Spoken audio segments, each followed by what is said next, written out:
Olá pessoal, Cleros da Innovative Home falando, e dentro daquela série legal, coisas legais da automação de ambientes, eu vou mostrar agora este banheiro aqui.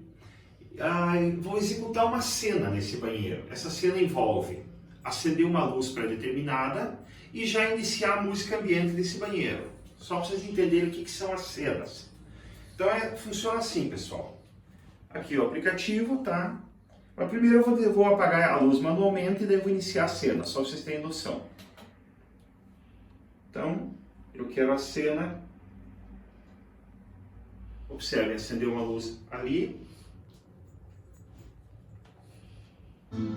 A música ambiente começou a tocar. E se eu vier aqui nesse aplicativo, eu consigo ver e acompanhar a música que está tocando. Poderia até pausar a música, retornar.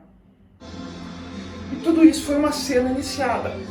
Aí, por exemplo, eu quero encerrar essa cena, eu terminei de tomar banho e quero encerrar a cena. Desliga-se o som ambiente, temporiza-se um pouquinho, apaga-se aquela luz e acende outra luz. E é assim que funciona. Todas as tarefas ocorrem de forma automática, conforme elas foram programadas no aplicativo de automação.